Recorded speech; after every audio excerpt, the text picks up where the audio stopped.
I'm gonna receive. So I'm real pumped about this hangout, and it's fun because not only do we have two folks joining us from this DJ duo, it went from about 5 minutes ago, a phone call, missed call, link sent via email to having the other join. So that was probably the most efficient thing I've seen all day. But I am pumped to be sitting with Gabriel and Dresden. They're going to be in Phoenix this weekend.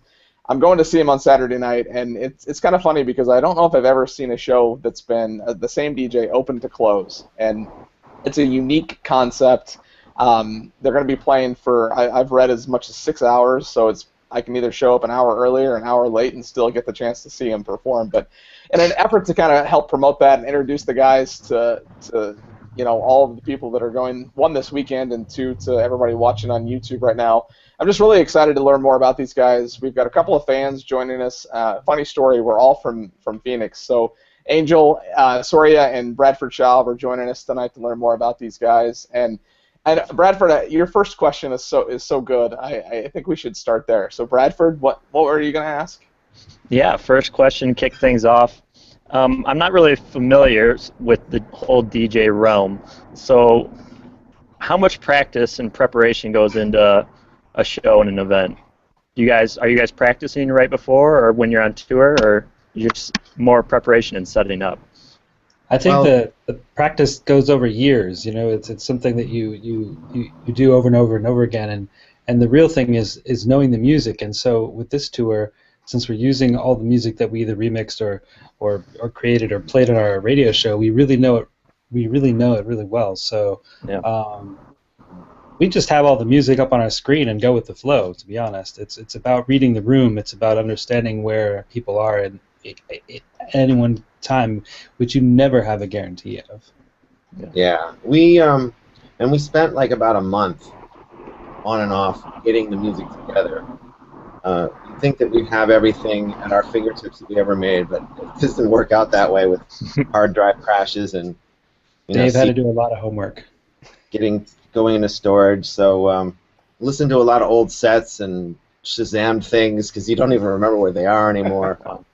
But in the end, we got all the music that we wanted to play up on the screen, and it's basically just sort of like start DJing from there. Pick a track and start. Bradford, that wasn't the question you were supposed to ask. You were supposed to ask the question of where the name Gabriel Dresden comes from. Oh, that's my next question. Totally dropped the ball. We'll get to that. So the tour is classics only and remixes. And I'm curious to you guys everything that I listen to that you guys have produced over the years is, in my opinion, a classic. But to you guys, what makes a song a classic to be able to put into a performance like this? I mean, for us, it's more about a period of time. It's a chance for us to go back into our catalog, and for us, classic sort of, I don't know, maybe 2007 and before. Would you say that's about accurate, Dave? Yeah. Well, I think that it basically was from when we started until 2008. That's pretty much the period. And things that we either created, things that we remixed, made bootlegs of, or things that we played in our radio show. That's the sort of the work that we're trying to highlight. That's a good segue to my next question, but Angel's been sitting over there so patiently, so I'm going to let her ask her first question, then we'll get back to so keep the thought of remixes in your head. But Angel, I know you got a lot of good stuff for the guys tonight. Yeah, thanks. So I'm just curious, what's your favorite venue to play in the States and internationally? That's a tough question because sometimes a venue is great one time and then it's okay the next time, and so it's a tough question to answer.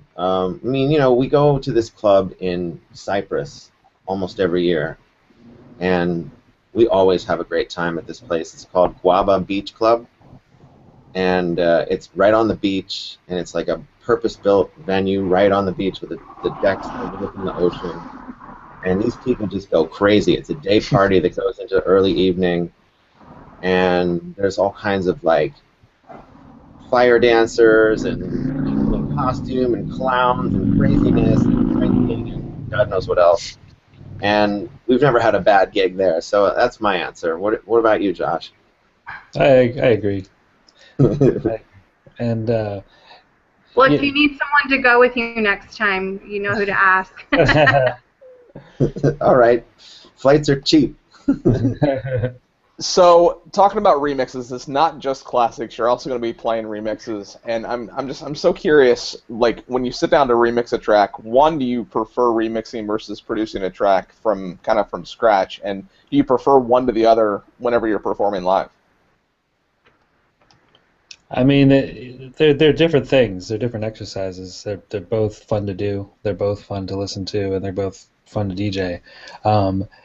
When you're creating something from scratch, you're creating a unique experience. When you're remixing something, you're already playing off the popularity or historical context of the thing you're remixing. So there's other forces at play that you can't create yourself. So when you're remixing, I mean, for on Saturday night, are you gonna be, remixing live? Do you ever remix live, or you got that stuff that's already? We have that capability, and we're messing around with it more and more. But most of what you're going to hear is things that we've already done, remixes that we created a long time ago. Okay, I dig that.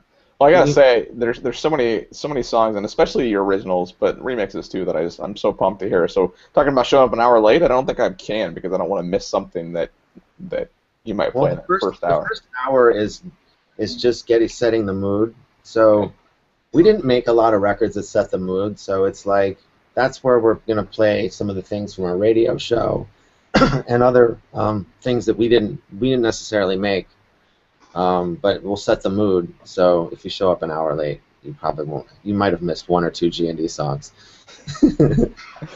Angel, I know you're gonna be there probably an hour early. I just have a feeling. You could probably walk to the venue because you live downtown. But what's your next question for the guys? Me? Angel? Yeah. Okay. What's your favorite track to play? Well,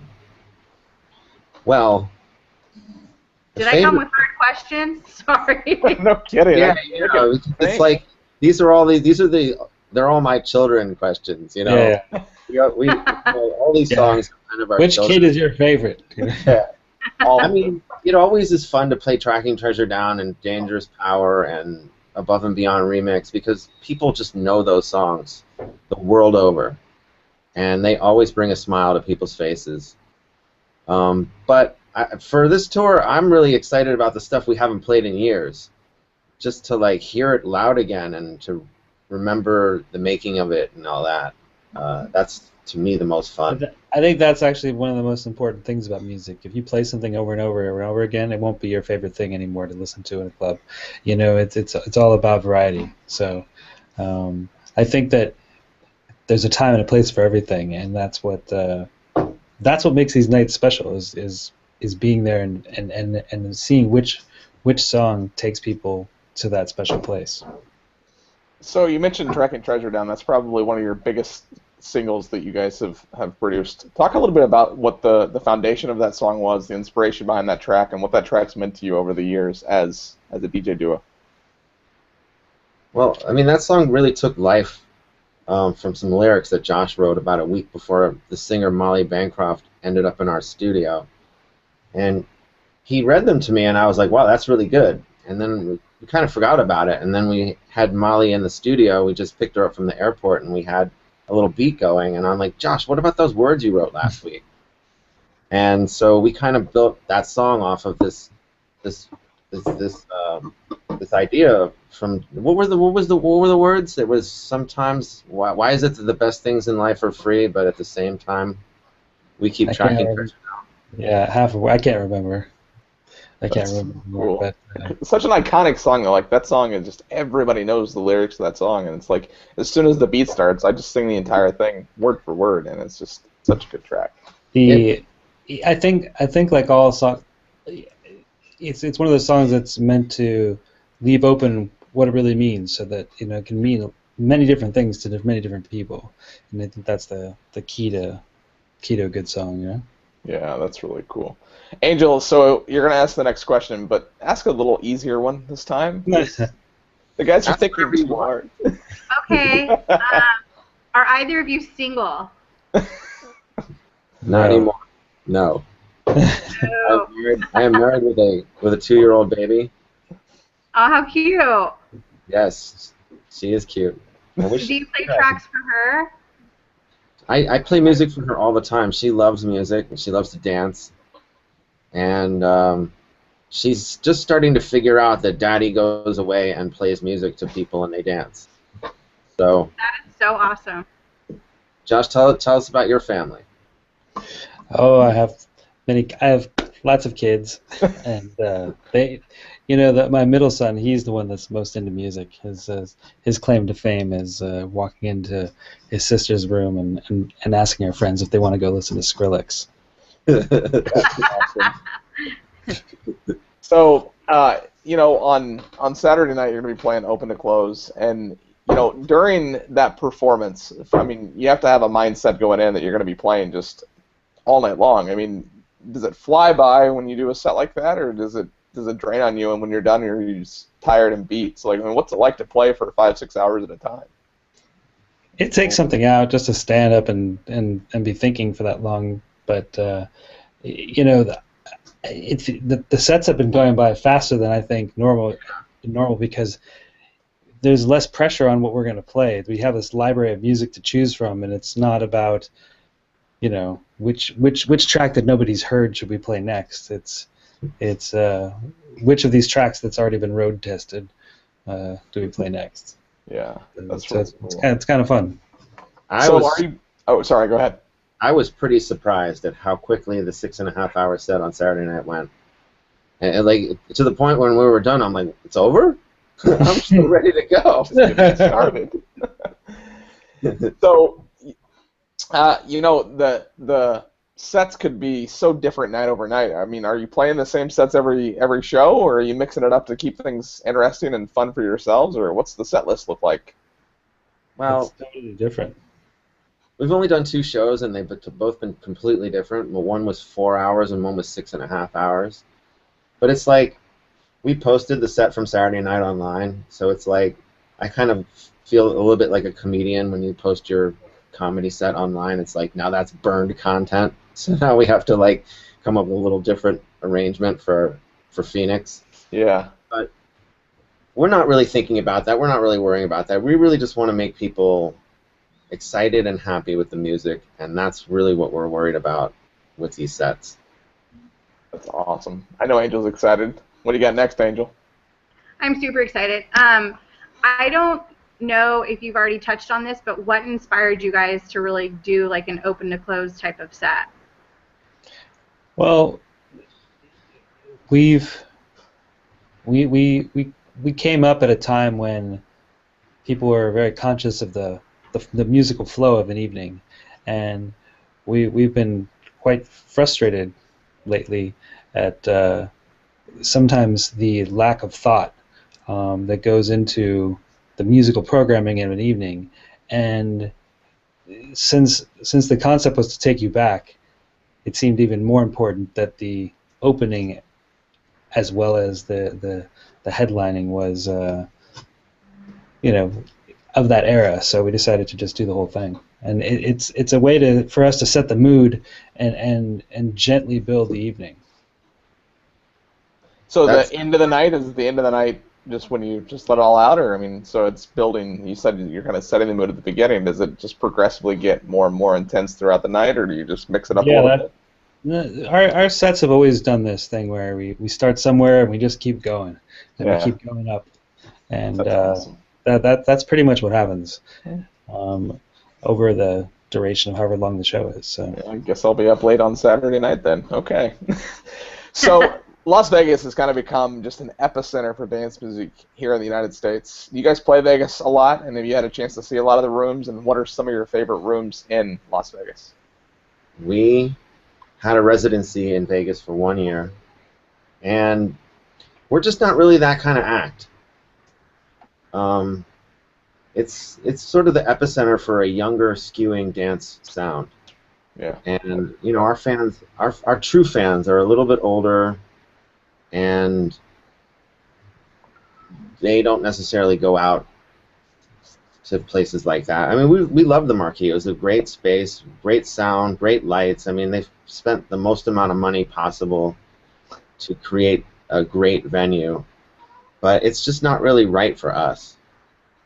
And so, oh look, We have a guest. we have a come here.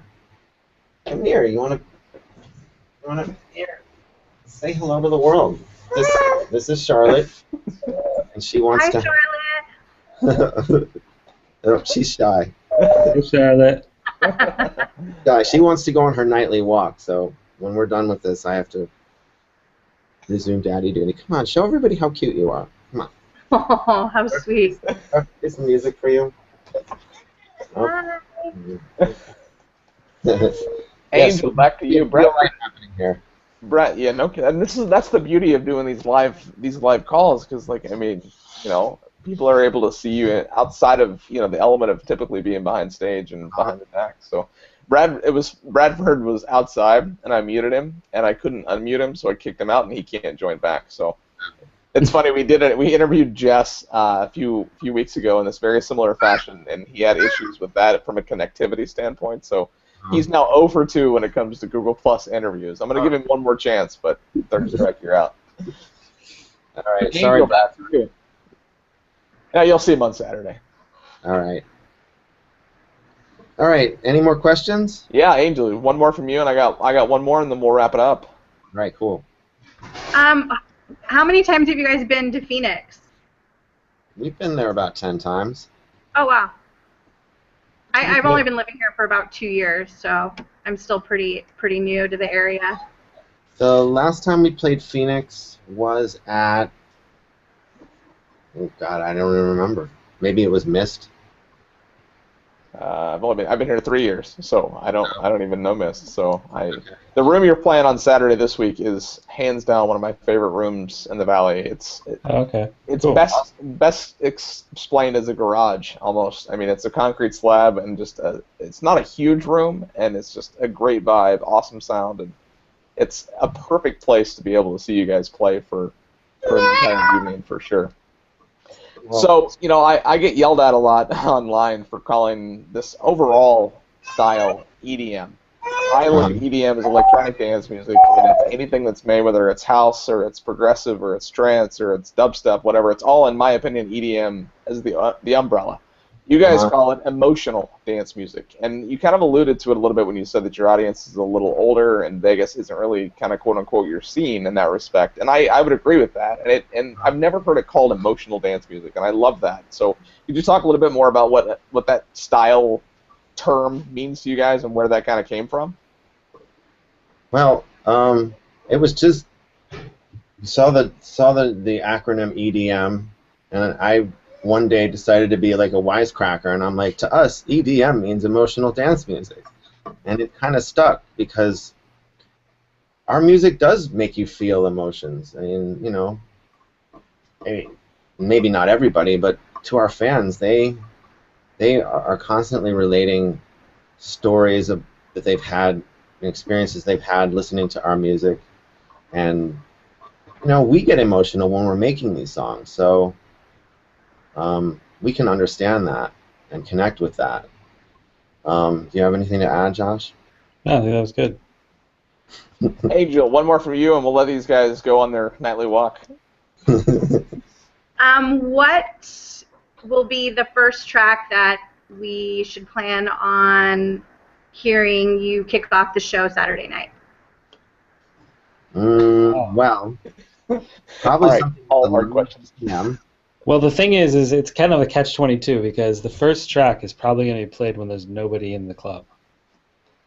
Well, we're doing a meet and greet before, so we're going to have at least that number of people. I'm going to tell them, you have to stay. If you come to the meet and greet, you have to stay and be in the club to make sure you hear the first song.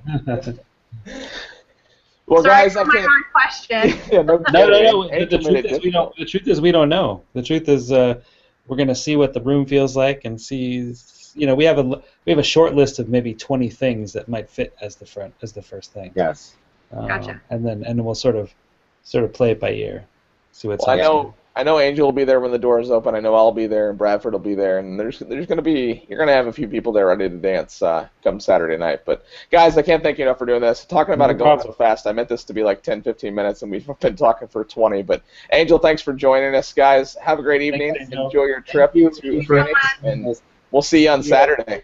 Cheers. See you Saturday.